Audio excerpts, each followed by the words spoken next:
इससे पहले वाली 3 वीडियो में हम देख चुके हैं कि इम्पैक्ट क्या होता है, डायरेक्ट इम्पैक्ट क्या होता है, ठीक है? और हमारी हाइट कितनी कवर होती है, टाइम कितना लगता है जब कोई भी बॉल हम किसी एक हाइट से थ्रो करते हैं और एक फिक्स प्लेन पे आके टकराती है, ठीक है? तो आज हम देखेंगे, इसका प्रूफ तो नहीं देखना है हमें, बस इसका स्टेटमेंट देखेंगे, बाकी प्रूफ तो आप कर ही लोगे, इतने तो समझदार हो ही, ठीक है? तो हमारा जो टॉपिक है आज का, loss of kinetic energy by direct impact, यानी कि जब कोई 2 बॉल आपस में आके टकराती हैं, कोई 2 स्फीयर आपस में आके टकराती हैं, किसके मतलब जब उनमें डायरेक्ट इम्पैक्ट होता है, ठीक है? डायरेक्ट इम्पैक्ट क्या होता है ये हम बता चुके हैं पहले ही।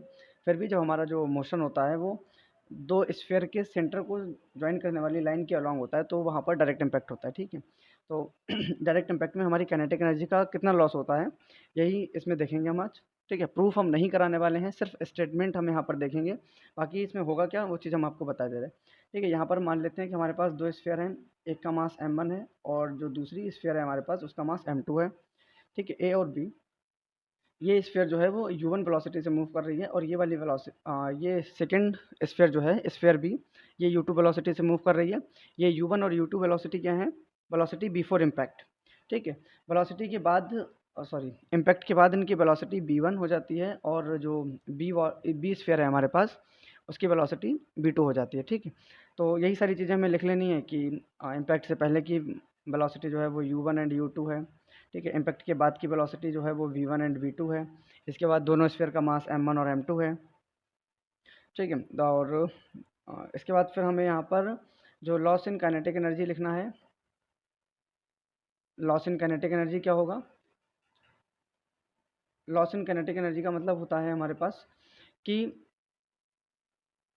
जो इम्पैक्ट से पहले की काइनेटिक एनर्जी क्या थी और इम्पैक्ट के बाद की जो काइनेटिक एनर्जी है उनमें डिफरेंस जो भी आएगा हमारे पास वो लॉस इन काइनेटिक एनर्जी के इक्वल हो जाएगा, ठीक है? तो इसको हम इस तरीके से लिख सकते हैं कि kinetic energy before impact, kinetic energy before impact minus kinetic energy after impact, kinetic energy after impact, ठीक है? अब बिफोर इम्पैक्ट का मतलब आपको पता ही है, बिफोर इम्पैक्ट में मास हमारा m1 होगा, वेलोसिटी हमारी u1 होगी, दूसरी बॉल जो होगी उसकी काइनेटिक एनर्जी मास m2 हो जाएगा और वेलोसिटी हमारे पास u2 हो जाएगी, यानी कि 1/2 m1 u1 square plus 1/2 m2 u2 square minus में 1/m1 v1 square plus 1/m2 v2 square, ठीक है? ये हमारा जो यहाँ पर सॉल्व करने के बाद जो हमारे पास आएगा वो क्या हो जाएगा? लॉस इन काइनेटिक एनर्जी, ठीक है?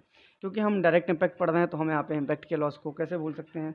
तो हम इम्पैक्ट के लॉस को भी यूज़ करेंगे यहाँ पर, क्योंकि जब हम इस एक्सप्रेशन को सॉल्व करेंगे तो पहली बार में थोड़ी ना सॉल्व हो जाएगा, कुछ चीज़ें हमें यहाँ पर देखनी पड़ेंगी, कहीं ना कहीं से हेल्प लेनी ही पड़ेगी।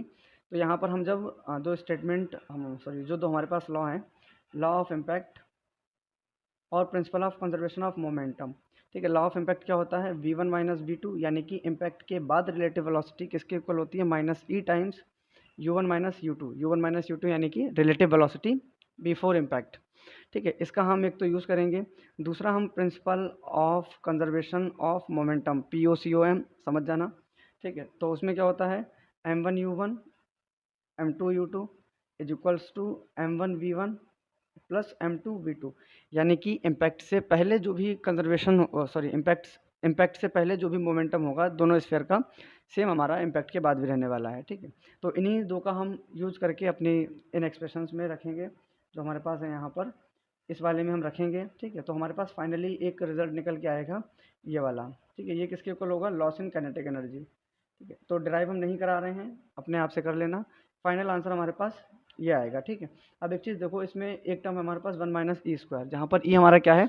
कोफिशिएंट ऑफ इलास्टिसिटी, ठीक है? तो अगर हमारा जो हमारे स्फीयर हैं अगर वो ई इक्वल्स टू 1 है, मतलब कि अगर वो परफेक्टली इलास्टिक है, परफेक्टली इलास्टिक के लिए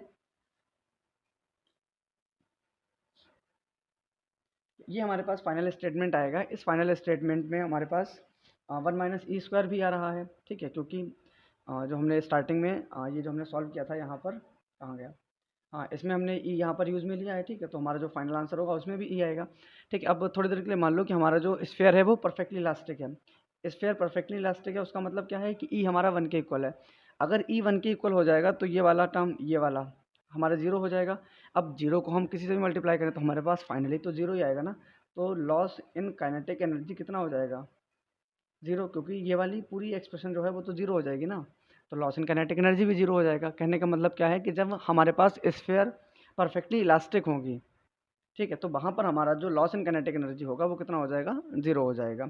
ठीक, और परफेक्टली इनइलास्टिक, इनइलास्टिक का मतलब क्या होता है कि हमारा ई जो है वो ज़ीरो के इक्वल होता है, ये होता है ना, शायद सही बोल रहे हैं हम, ई इक्वल्स टू जीरो, हाँ, इन इलास्टिक होती है स्फीयर हमारे पास। ठीक है, जब ई इक्वल्स टू जीरो हो जाएगा तो ये वाला टर्म जो है इसके जगह पे वन आ जाएगा, और जो हमारी ओवरऑल एक्सप्रेशन हो जाएगी यानी कि loss in kinetic energy 1/2 m1 m2 upon m1 plus m2 into U1 minus U2 का होल स्क्वायर। ठीक है, ये आंसर आ जाएगा कब, जब हमारे पास स्फीयर इनइलास्टिक होंगी, और जीरो आंसर हमारे पास आ जाएगा जब हमारे पास स्फीयर इलास्टिक होंगी। ठीक है, तो अब इसके बाद हम स्टार्ट करेंगे अपने क्वेश्चंस कि इम्पैक्ट पे बेस्ड जो भी क्वेश्चंस हमारे पास आ रहे हैं उनको हम कैसे करेंगे, हमारी अप्रोच क्या रहने वाली है। बाकी मिलते हैं अगली वीडियो में, थैंक यू।